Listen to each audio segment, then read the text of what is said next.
حکمران ہے کہ اپنے فائدے کا سوچ رہے ہیں، اور بہت عرصے سے یہ چہم گوئیاں ہو رہی تھی کہ نواز شریف کو فائدہ دینے کے لیے ترامیم کی جا رہی ہیں، نئے قانون پاس کیے جا رہے ہیں، اور اب وہ سامنے بھی آ چکا ہے کھل کر. تو کیا کہیں گے اس پر؟ جو آپ نے ابتدائی کلمات اپنے کہے اس میں آپ نے بالکل میں سمجھتا ہوں کہ بھرپور انداز میں منظر کشی کر دی صورتحال کی. ہماری جو ادھوری قومی اسمبلی ہے، ادھوری پارلیمنٹ جس کو میں کہتا ہوں، اس نے جتنی بھی قانون سازی کی ہے وہ شخصیات کو فائدہ پہنچانے کے لیے، چند مٹھی بھر افراد کو یا خاندانوں کو فائدہ پہنچانے کے لیے کی گئی ہے. اور اسی کا تسلسل ہے یہ کہ جہاں پر آپ کو آئینی ترمیم کرنی ہے وہاں پر آپ ایک مبہم سی، جیسے کہ بتایا گیا ہے کہ ایک مبہم سی آپ ایک کہتے ہیں نا قانونی ترمیم کر دیتے ہیں. تو یہ کہنا بالکل بے جانا ہوگا کہ پارلیمنٹ جو ہے اس جیسا معزز ادارہ وہ اس وقت ان کہتے ہیں نا مجرموں کا سہولت کار بن گیا ہے، ان کا ڈیفینڈر بن گیا ہے کہ جی آپ جو بڑے بڑے جرائم میں ملوث ہیں اور جن کے ماضی کے کردار کے حوالے سے بہت زیادہ سوالیہ نشان ہیں، شکوک و شبہات ہیں. تو یہ تو ایک بات ہوئی. پھر دوسری بات یہ ہو رہی ہے کہ جب آپ اس طرح کی قانون سازی کرتے ہیں تو پھر عوام کہاں ہے اس پہ؟ آپ مجھے بتائیے کہ گزشتہ 13-14 ماہ میں کوئی ایسا قانون کہ جس کا تعلق عوام سے ہو، اگر وہ کوئی پاس کیا گیا ہو، آپ کوئی مطلب بتائیں، ہمیں مثال دیں.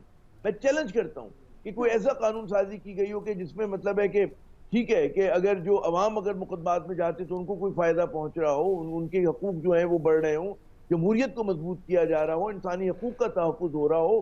ایسا کوئی قانون نہیں ہوا.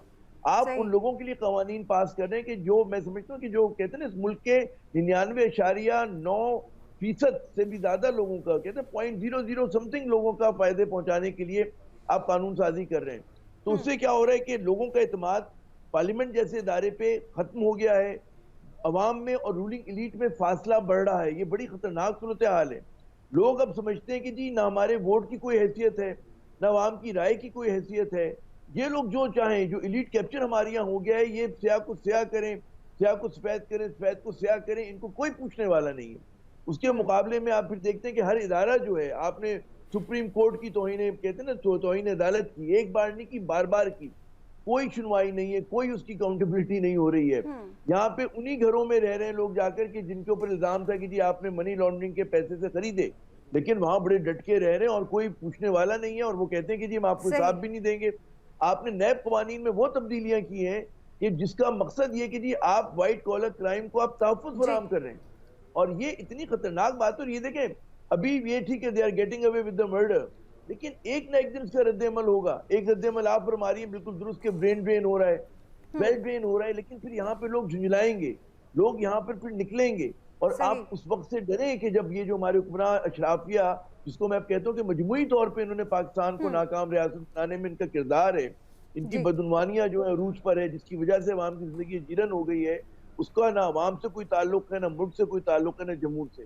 خطرناک صورتحال ہے. لیکن ظاہر ہے کہ اس وقت جو کچھ چل رہا ہے اس میں اس ملک میں کچھ بھی ہو سکتا ہے. آئین آپ نے اٹھا کر طاق میں رکھ دیا، آئین آپ نے اٹھا کر پھینک دیا ہے. نہ 90 روز میں انتخاب ہو سکتے ہیں، اسمبلی ڈیزالو ہو جاتی، کوئی فرق نہیں پڑتا. کیئر ٹیکر گورنمنٹ پنجاب کی اور کے پی کی کوئی قانونی حیثیت نہیں، لیکن چل رہی ہیں. تو کل کو کچھ بھی ہو سکتا ہے اس ملک میں. ہمیں تعجب کی تو بات ہونی نہیں چاہیے. اب تو we should be prepared for anything and everything. جی بالکل ایسا ہی ہے. رمیز صاحب آپ کیا کہیں گے؟ راہیں تو ہموار ہو رہی ہیں اور بہت عرصے سے کی جا رہی ہیں، تو کیا واپسی بھی دیکھ رہے ہیں آپ نواز شریف کی؟ دیکھیے بنیادی طور پہ ابھی چونکہ حکومت کے پاس ٹائم بڑا لمیٹڈ رہ گیا ہے، اور جس طرح سے بھی انہیں سٹرنگز پل کرنے ہیں وہ اسی ٹائم میں کرنے ہیں. اگلے کیئر ٹیکر سیٹ اپ کے اوپر ان کا ڈائریکٹ کنٹرول نہیں ہوگا. انڈائریکٹ کنٹرول کتنا ہوگا یہ بھی اب دیکھنے کی بات ہے، کیونکہ انڈائریکٹ کنٹرول بہرحال پنجاب حکومت پہ بھی تو کر رہے ہیں، لیکن اس کے لیے ان کے پاس ایز فیڈرل گورنمنٹ ایک لیوریج ضرور موجود ہے. اور کچھ بعید نہیں ہے کہ اسی قسم کا ایک سیٹ اپ جو ہے سینٹر میں بھی آ جائے، جو وچ کنٹینیو ٹو سپورٹ دم. شاید ہو سکتا ہے، کیونکہ ابھی ہم صرف ہائپوتھیسس کے اوپر بات کر رہے ہیں. بہرحال اگر ہم بات کریں کہ آگے ہمیں کیا ایکسپیکٹ کرنا چاہیے اور حکومت سے جو امیدیں تھی لوگوں کی وہ پوری کیوں نہیں ہوئی ہیں، تو میرے خیال نہ تو یہ حکومت لوگوں کے ووٹ کے اوپر آئی ہے، کیونکہ دیکھیے جس کو ووٹ دیا تھا وہ خود سے ریزائن کر کے حکومت چھوڑ کے باہر چلے گئے. ان کے پاس میجورٹی نہیں تھی بعد میں، اور یہ ایک بڑا انہولی الائنس تھا right from the get go.